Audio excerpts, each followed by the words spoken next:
이사야 61장 1절로 3절 말씀 제가 봉독해 올리겠습니다. 주 여호와의 영이 내게 내리셨으니 이는 여호와께서 내게 기름을 부으사 가난한 자에게 아름다운 소식을 전하게 하려 하심이라.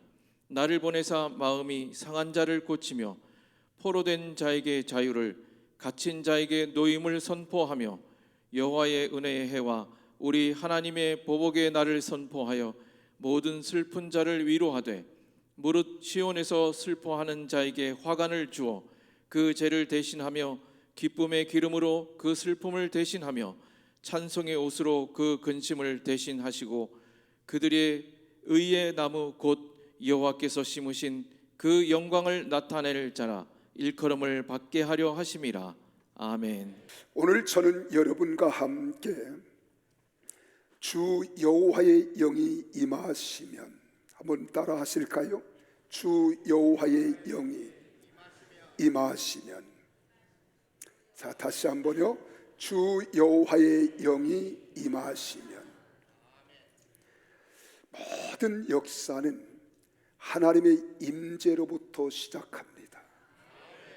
하나님의 임재가 없는 곳에는 하나님의 역사하심도 위대한 변화도 있을 수 없습니다. 이 본문 말씀은 이스라엘 백성들이 강대국인 애굽의 포로로 끌려간 지 약 50년이 지난 후에 하나님께서 이사야 선지자에게 나타나셔서 민족의 희망을 선포하는 거예요. 민족의 장차 하나님께서 어떻게 희망을 가지고 살아가야 할 것을 이야기하는 것입니다. 그래서 오늘 본문 말씀에서는 주 여호와의 영이 임하시면, 이 말씀을 우리 누가복음 4장 18절에 보면 예수님께서 복음 사역을 시작하실 때에 이 말씀을 인용하여 말씀하십니다.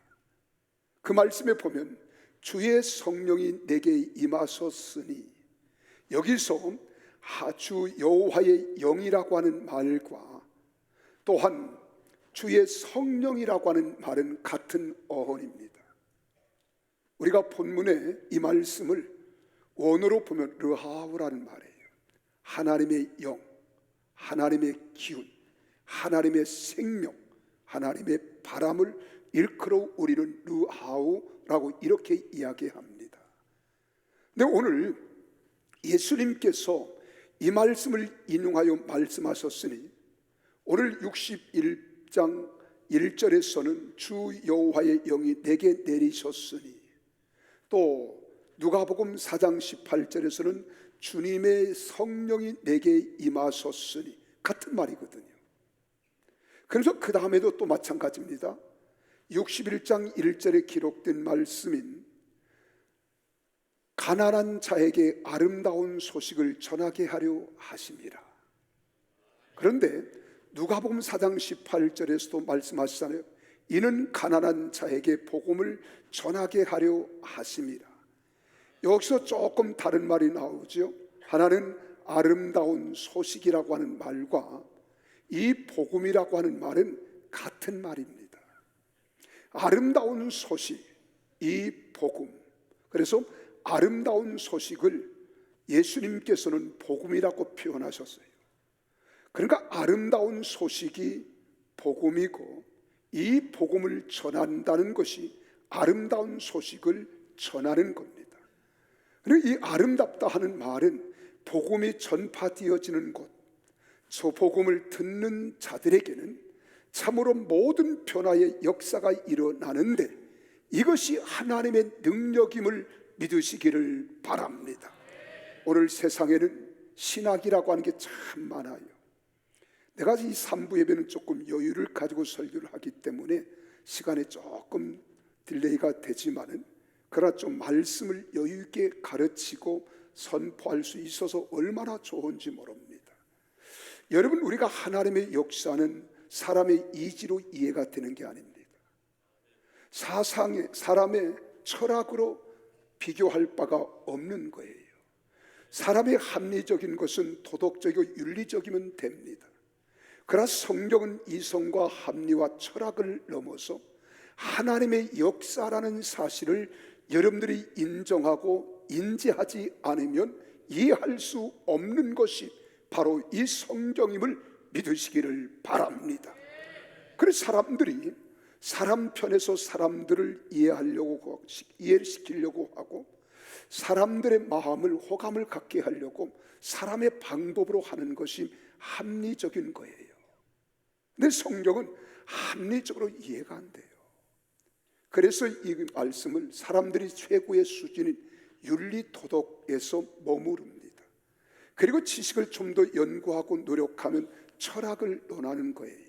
그러나 철학도 그리스도에게 속한 것은 아니라고 골로새 2장 8절에 기록하고 있잖아요.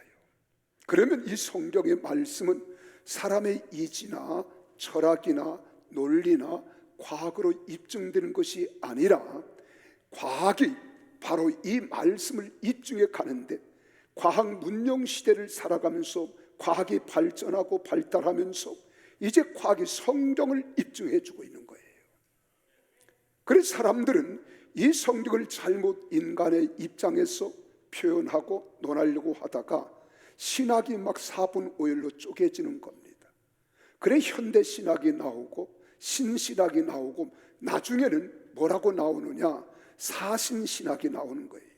이 사신신학이라고 하는 말은 우리가 하나님을 믿으면서도 성경을 배우면서도 말씀을 읽으면서도 하나님은 죽었다 하는 것이 바로 사신신학입니다. 이건 신앙의 망조입니다. 끝판입니다. 여러분, 하나님은 돌아가신 분이 아니라 지금도 살아서 우리 가운데 운행하시는 전지전능하신 하나님이심을 믿으시기를 바랍니다. 그래서 오늘 주님이 우리에게 말씀하시는 거예요. 그럼 아름다운 소식이라고 하는 말과 복음이라고 하는 말은 같은 어원인데, 여러분, 이 복음, 아름다운 소식, 핵심이 뭐예요? 복음이라는 말이에요. 이 복음이라고 하는 말은 가스펠이라 그러잖아요. 이 가스펠은 복음입니다. 이 복음이라고 하는 말은 여러분 어떤 뜻을 가지고 있느냐, 내 인생의 모든 문제를 해결하신 예수 그리스도의 십자가의 승리, 이것이 복음이에요. 한번 따라할까요? 복음이란 내 인생의 모든 문제를 해결하신 예수 그리스도의 십자가의 승리, 이게 바로 복음입니다. 여러분, 예수님께서 연약한 사람처럼 십자가 위에서 달려 돌아가시잖아요.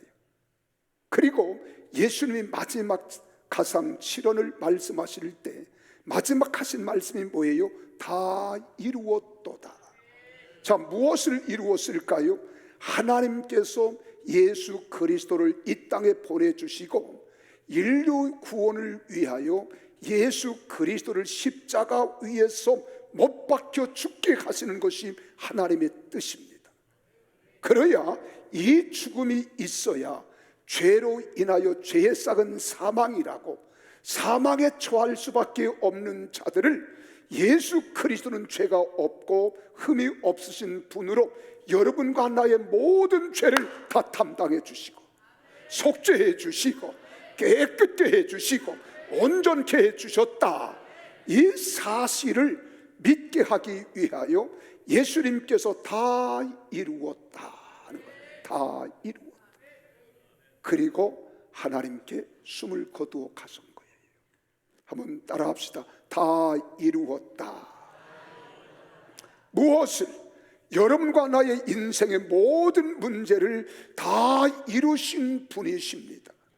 그러므로 복음은 믿는 자에게 구원을 가져다 주는 능력입니다.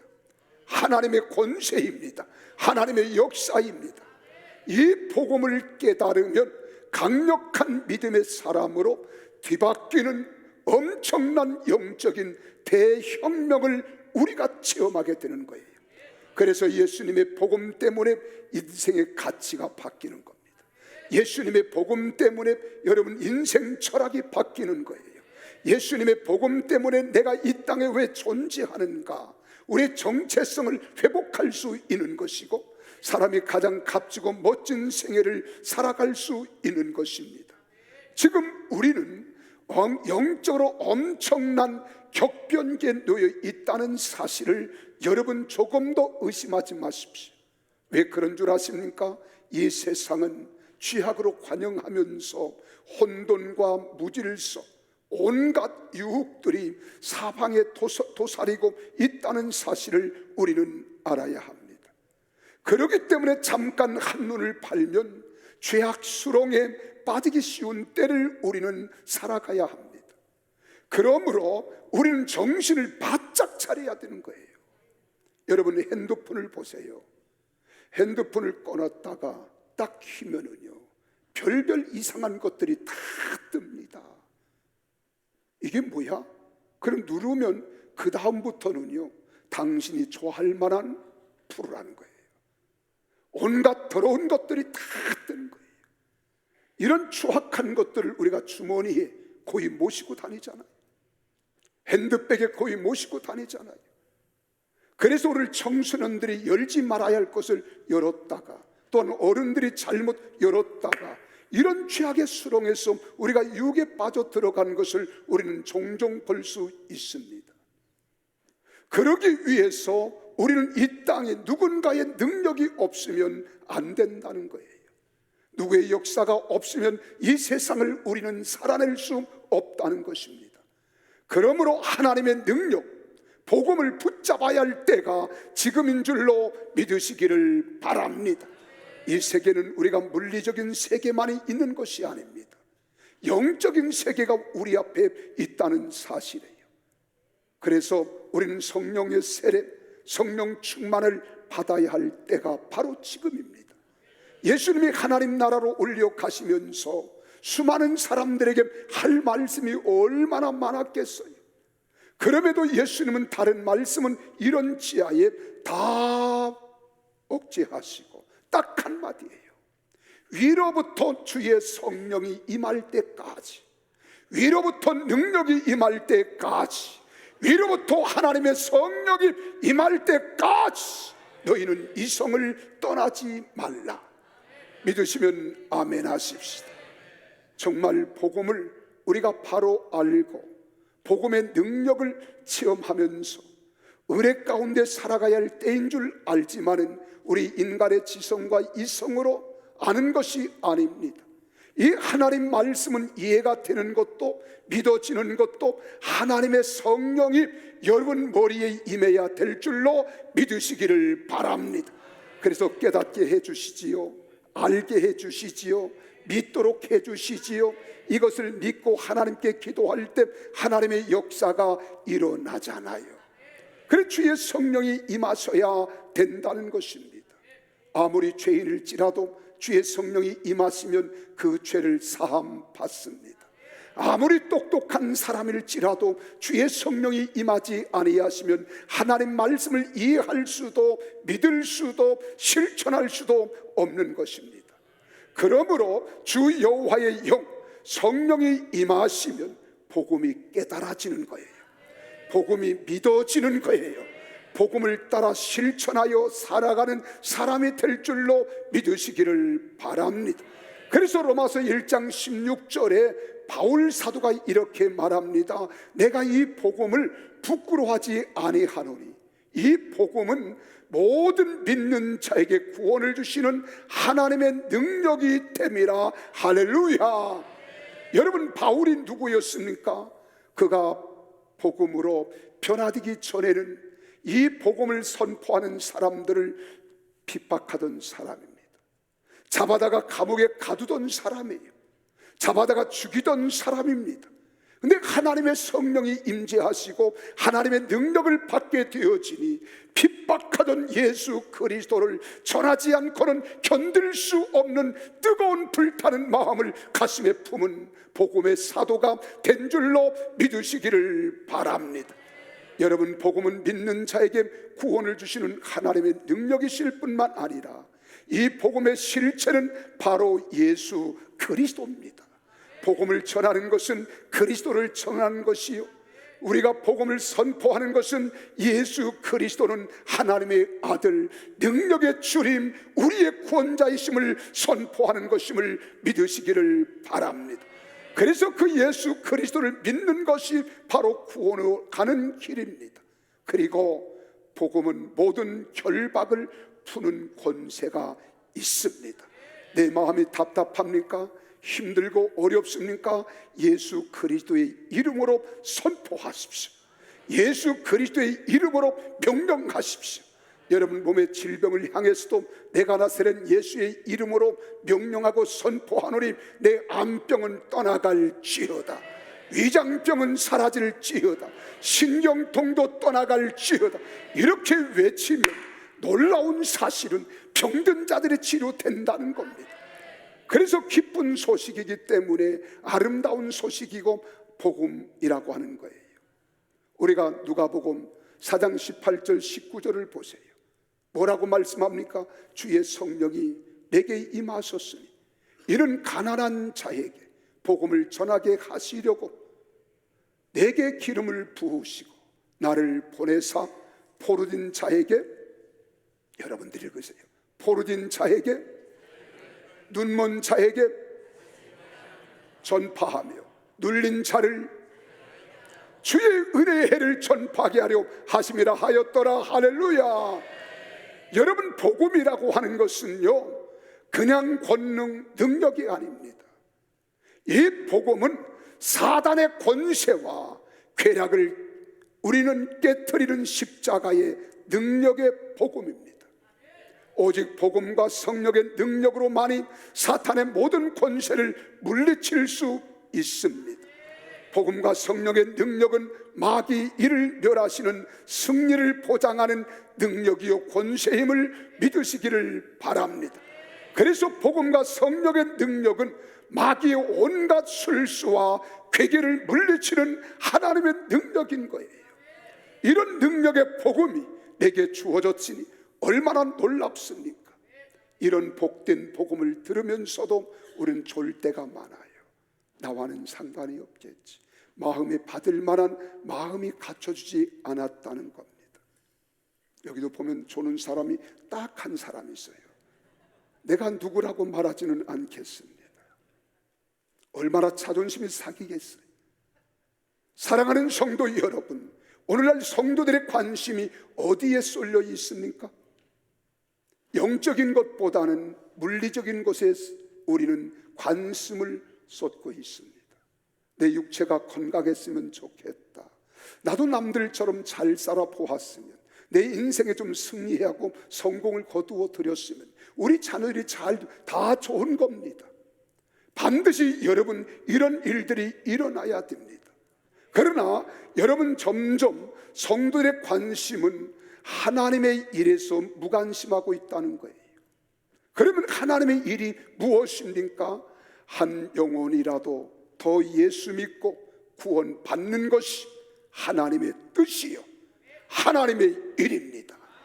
그러므로 하나님의 일은 바로 복음을 전하는 일부터 시작되는 것이며 전도하는 것입니다. 복음을 전하는 일, 전도는 성령님이 임하셔야 할 수 있는 거예요. 여러분 전도에 무관심한 것은 하나님 일에 무관심한 것이며 성령의 임재하심에 등한시한다는 것입니다. 얼마나 우리가 성령을 받는 것이 놀라운 일이냐. 한 번은 예수님께서 제자들에게 수많은 사람들이 이 답신을 섬기는 가이사라 빌립보 지방에 모였습니다. 그리고 제자들이 이렇게 대화를 하는 거예요. 얘들아, 저 많은 사람들이 나를 누구라고 부르든 라고 물었더니 제자들이 말합니다. 어떤 사람은 에레미야라고 하고요, 어느 사람은 엘리야라고 하고요, 어떤 사람은 세례 요한이라고 하고요, 어떤 사람은 선지자 가운데 하나라고 하도소이다. 그랬더니 그때 주님이 다시 묻는, 그러면 그 사람들은 그렇게 말한다고 치자, 너희는 나를 누구라고 생각하니? 나를 누구라고 부르니? 라고 물었을 때 베드로가 이렇게 대답합니다. 주는 그리스도시요, 이 주는 아도나이, 나의 주인이시요. 주는 그리스도시요, 기름 부음을 받은 자 메시아라는 거예요. 살아계신 하나님의 아들이십니다. 할렐루야. 이 말씀을 듣고 예수님이 얼마나 기뻤던지요. 이렇게 표현합니다. 바요나 시몬아, 네가 복이 있다. 이를 내게 알게 하신 이는 네가 부모로부터 배워서 한 것이 아니라는 거예요. 내가 세상에서 논리와 이론을 통해서 배워서 한 것이 아니라는 거예요. 내 하늘에 계신 하나님께서 하나님의 성령을 통하여 너로 믿게 하셨고, 깨닫게 하셨고, 알게 하셨고, 입술로 고백하게 하셨다는 거예요. 그러면서 그 신앙 고백 위에, 내가 이 신앙 고백 위에 나의 교회를 세우리니 하나님이 피로 값주고 사신 교회의 공동체를 허락하신 겁니다. 그리고 말씀하시는 거예요. 음부의 권세가 이기지 못하리라. 세상을 이길 수 있는 것은 복음의 능력으로 이길 수 있는 거예요. 예수 그리스도의 이름으로 승리할 수 있는 것입니다. 세상에 어떠한 장애물이, 위험한 일들이, 엄청난 사건이 우리 앞에 펼쳐진다고 이 장애물 때문에 우리는 낙심하지 마십시오. 절망하지 마십시오. 포기하지 마십시오. 세상 모든 것들을 깨뜨리고 이기신 나사렛 예수 그리스도께서 나와 함께 하심을 믿으시기를 바랍니다. 그리고 선포하세요. 하나님의 역사는 일어나게 되어 있습니다. 그러므로 이제라도 우리 사랑하는 성도들은 성령님의 임재하심 속에 살아가시기를 바랍니다. 성령의 임재를 사모하십시오. 복음을 확실히 확신하고 전도에 관심을 가지십시오. 불신자를 보는 눈이 달라져야 합니다. 여러분, 우리가 전도를 하다 보면 좋은 일만 일어나지는 않잖아요. 때로는 핍박을 받아요. 어느 때는 개새끼까지 와서 물어요. 그래서 물려서 고통을 당하는 사람도 있습니다. 어떤 사람은 예수를 믿으라고 복음을 전하다가 사람들이 핍박을 받고 욕을 바가지로 먹습니다. 또 어떤 사람은 이상한 사람이라고 인정을 하고 생각하면서 집안에 들어가면 옛날에는 옴붙었다고 막 소금을 뿌려 제키기도 했습니다. 이런 핍박이 있었어요. 이러한 고통이 있었습니다. 이런 핍박과 고난을 받을 때도 많지만 반드시 하나님께서 하시는 일은 구원하기로 작정된 하나님이 예비한 사람을 만날 수 있도록 도와주시는 겁니다. 그 사람이 그 복음을 들을 때에 깨달아지는 거예요. 새 사람으로 변화되는 거예요. 새로운 인생길을 열어가는 것입니다. 많은 성도가 이 복음을 만날 때 변화를 가져오고 새 사람으로 역사를 가져오는 겁니다. 그러므로 복음은 부끄러운 것이 아닙니다. 바울은 이 복음을 부끄러워하지 아니하고 오히려 복음을 자랑했잖아요. 로마서 1장 16절에 보니까 내가 복음을 부끄러워하지 아니하노니 이 복음은 모든 믿는 자에게 구원을 주시는 하나님의 능력이 됨이니라. 할렐루야. 오늘 우리는 어떠하십니까? 예수 믿는 사람으로 당당하지 못했을 때가 있습니다. 내가 무슨 부끄러움을 나는 하지는 않는데요. 근데 막상 복음을 전하려고 하면 사람들 앞에 서는 것을 당당하게 여기지 못하는 것, 이것이 복음을 부끄러워하는 겁니다. 내 자신이 그리스도인이라는 것을 숨기는 것도 복음을 부끄러워하는 것입니다. 이런 사람들은 죽음 이후의 심판과 구원의 영광에 대하여 알지 못하기 때문에 그렇습니다. 이제 복음과 무관하게 살면 죽음 이후에 심판을 받습니다. 구원의 영광은 전혀 우리에게 임하지 않습니다. 그래서 우리가 신앙생활을 하는데도요, 사람들이 오래 예수를 믿었지만 이 복음의 능력을 받지 못한 자, 믿지 못하는 자들 속에는 예배를 드려도 형식적입니다. 위선적입니다. 그리고 율법적인 신앙이 바로 그렇습니다. 그것도 조금 업그레이드 된 신앙이 뭐예요? 좀 도덕적으로, 윤리적으로 착하게 선하게 살면 그 사람 괜찮네, 여기까지는 평가하지만 성경은 말하잖아요. 율법도, 여러분, 우리가 이성의 논리도 합리적인 것도 철학도 그리스도에게 속한 것이 아니다. 이런 사람들이 교회를 10년, 20년 믿지만 구원의 능력을 경험하지 못했기 때문에 예배는 기쁨이 없습니다. 기도를 드려도 확신이 없어요. 우리가 찬송을 드려도 감격이 없습니다. 그리고 예배는 드리기는 드려요, 기도는 올리기는 올립니다, 예배 참석하는 참석하는데 이런 사람이 또 세상에 나아가서는 그리스도인답게 살지를 못하는 겁니다. 왠지 세상을 살면서 쫄아요. 마음이 움츠러들어요. 그래서 내가 그리스도인임을 숨기게 되는 겁니다. 고백하는 것을 쑥스럽게 생각합니다. 어디 갔다 와? 저기.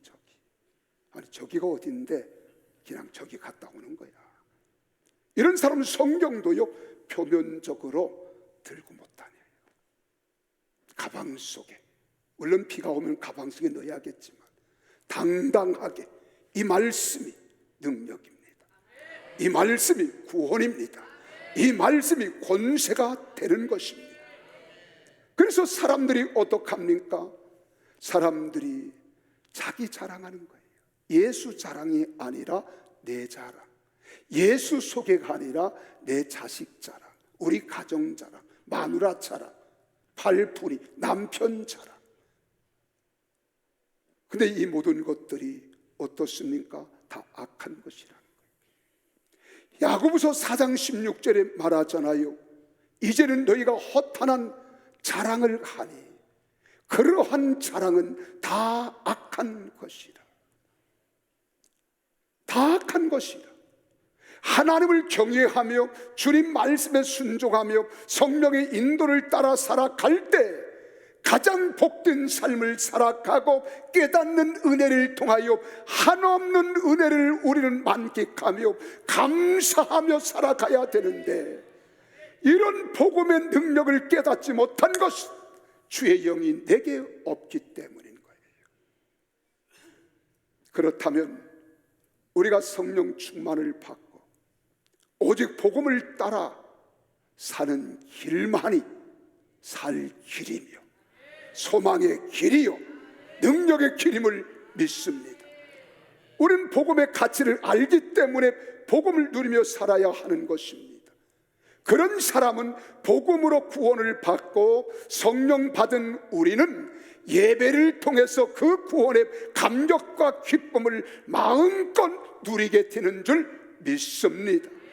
죽은 사람은요 심장이 뛰지 않습니다. 살아있는 사람만의 심장이 뜁니다. 심장이 뛴다는 것은 구원의 감격과 기쁨을 누리며 사는 것을 말합니다. 그렇다면 살아있는 그리스도인, 성령 충만 받은 그리스도인은 심장이 뛰어야 하는 거예요. 우리는 예배를 통해서 구원의 감격을 회복하기 위하여 우리가 찬양하잖아요. 그래서 찬양할 때에는 하나님을 송축하고 하나님을 높여드리는 것이기 때문에 앉아서 찬양하는 게 아니에요. 일어나서. 그래서 제가 예배 시간에 미리 나와서 찬양할 때 회중석 저는 일어나는 거예요. 그럼 눈치 있는 사람들은 찬양대에서도 일어납니다. 회중석에서도 목사님 일어나는 것 보니까 우리 일어나야지. 근데 눈치 없는 사람들은 죽어도 안 일어나요. 여러분 다윗을 보세요. 다윗이 하나님을 찬양할 때 어떻게 하던가요? 하나님의 법궤가 다윗성으로 들어올 때 얼마나 기뻐 뛰며 감사했던지. 사람이 기쁘면 기쁨을 표현할 때 동작이 나오는 거예요. 액션이 나오는 거예요. 행동으로 유발. 그래서 춤을 추며 찬양하는데 바지가 훌러덩 내려가는 것도 모르고 하나님을 찬양하는데 몰두했다는 거예요. 그때 그 사람을 비웃던 사람이 하나님의 저주를 받잖아요. 불행한 일 아니겠습니까? 여러분 우리도 마찬가지입니다. 우리는 예배를 통해서 구원의 감격을 회복해야 합니다. 예배를 드렸음에도 기도함에도 밋밋한 신앙, 뜨뜻미지근한 신앙에서 속히 우리가 벗어나지 못한다면 내 신앙을 한 번쯤 뒤돌아봐야 하는 겁니다. 우리는 형식과 외식에 사로잡히지 말고 하나님의 성령의 능력을 덧입고 속히 벗어나십시다. 그리고 예배에 기다림이 있어야 돼요. 말씀과 은혜의 사모함이 있어야 하고 찬송과 제사와 감사가 넘치는 예배자가 되어야 될 줄로 믿습니다. 이런 찬양과 기도 속에서 성령의 임재를 누리는 것입니다. 성령의 능력이 기름 부으심으로 우리 위에 임하는 예배가 되어야 하는 것입니다. 이런 사람들은 일상생활에서도요, 생명의 소중함과 가치를 깨닫게 됩니다. 그래서 누가복음 15장을 보면 예수님께서 주님 오실 때가 가까움을 보시고 24장에서 말세에 대한 것들을 말씀하신 후에 그 다음에 15장에서 뭐라고 했습니까? 3가지 말씀을 비유로 하십니다. 그 3가지 비유가 생명의 소중함과 가치를 알아야 된다는 거예요. 한 영혼에 대한 가치에 대해서 잘 말씀하고 있잖아요. 잃어버린 양을 찾는 주인의 비유가 나옵니다. 잃어버린 드라크마를 찾는 여인의 비유가 나와요.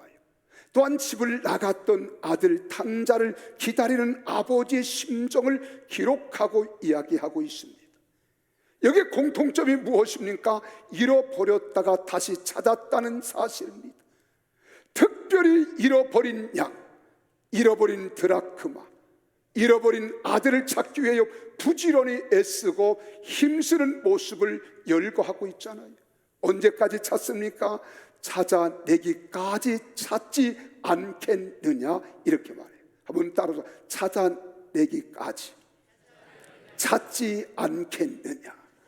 이 말은 끝까지 찾는다는 거예요. 오늘 우리도 영혼에 대한 소중한 마음을 가져야 합니다. 오늘 우리가 하나님 아버지의 마음을 조금이라도 가져야 되는데, 이것이 바로 누구의 마음이냐? 아버지의 마음이에요. 하나님의 마음입니다. 이 마음을 소유하시기를 예수의 이름으로 축복합니다. 한 생명이 천하보다 귀하다고 말씀하시잖아요. 그 한 생명을 우리는 구원하기 위해서 우리는 더더욱 많은 수고와 희생이 있어야 할 것입니다. 그러나 우리는 그 희생을 기쁨으로 여기는 거예요. 수고를 감사함으로 여기는 거예요. 그래서 언제든지 우리의 삶의 현장에서 전도합니다. 모임을 통해서 복음을 우리는 직접 전하는 자입니다. 때를 얻든지 못 얻든지 이 복음을 전합니다. 왜요? 이 복음이 사람을 구원하기 때문에, 사람을 살려내기 때문에, 천하를 변화시키는 능력이 있기 때문인 줄로 믿으시기를 바랍니다. 그래서 우리가 내 신앙이 어떤 신앙인가 이렇게 볼 때 판단할 수 있고, 내가 나를 검토하고 점검할 수 있는 때가 언제인 줄 아십니까? 내가 살아있다는 가장 확실한 증거는 전도할 때입니다. 전도하는 순간 그 영혼이 하나님 품에 안기게 되지요. 그때 천국의 기쁨을 누리게 될 것입니다. 이 전도는 전도하는 사람에게도 엄청난 은혜를 가져다 줍니다. 상급이 따라합니다. 그러므로 전도에 대한 생각부터 우리는 바꾸십시오. 안 된다, 못한다, 할 수 없다가 아니라 하나님의 성령이 내게 임하시면 우리는 자연스럽게 전도할 수 있습니다. 그러므로 전도는 안 되는 것이 아니라 되는 것입니다. 오직 성령이 너에게 임하시면, 주의 성령이 너에게 임하셨으니, 주의 여호와의 영이 내게 임하셨으니 너희가 권능을 받으면 예루살렘, 온 유대, 사마리아 땅 끝까지 이르러 내 증인이 되리라. 여러분, 성령의 능력을 체험하십시오. 복음의 능력을 전하는 능력의 사람이 될 줄로 믿습니다. 여러분, 이 전도의 능력은 내 힘으로 되는 것이 아니라 하나님의 능력으로 되는 거예요. 성령으로 가능한 겁니다. 근데 이 능력의 복음이 사람을 살리고 변화시키는 역사를 가져오는 줄 믿으시기를 바랍니다. 그렇다면 우리는 이 일을 하나 생각해 보십시오. 식당은 누가 뭐라고 해도 음식의 맛이 있어야 식당은 대박이 터집니다. 그래요. 그 식당에 고유의 맛이 있다는 거예요. 어떤 식당은요, 물가가 너무 오르니까 값싼 식재료를 쓰게 되어지면 맛도 떨어지고요, 손님도 그치는 겁니다. 여러분, 우리가 잘 아는 대로 그 백아무개라고 하는 분, 이 음식을 만드는 이것 출연해 가지고 대박 터진 사람 있잖아요. 꼭 이름을 대야 알겠습니까? 공적인 입장이기 때문에 백아무개 씨는요, 그 텔레비전에서 음식 만드는 거 보세요. 여러분, 그 음식을 만드는 거 보면 와, 저걸 다 넣어? 뭐 마늘도, 파도, 소금도, 깨소금도, 참기름도, 그 값비싼 재료들을 듬뿍듬뿍 넣잖아요. 그리고 쑥쑥쑥쑥 하면 금방 뚝딱 만들어냅니다. 그리고 먹을 때 그 먹는 모습 보세요. 얼마나 먹음직스러운지. 입을 막 하마처럼 벌리고 한 수 주걱으로 퍼가지고서는 그냥 집어넣어가지고 혀가 돌아가지 않을 만큼, 턱이 돌아가지 않을 만큼 이렇게 집어넣고 씹는 모습 볼 때 사람들이 뭐를 삼켜요? 침을 삼죠. 근데 그분이 왔다 간 사람은 백종원이, 아이고 이름이 나왔네. 그 백아무개가 왔다 간 식당, 이렇게 소문이 대박이 터지더라고요. 그 지역이 대박이 터지는 거예요. 여러분, 그렇습니다.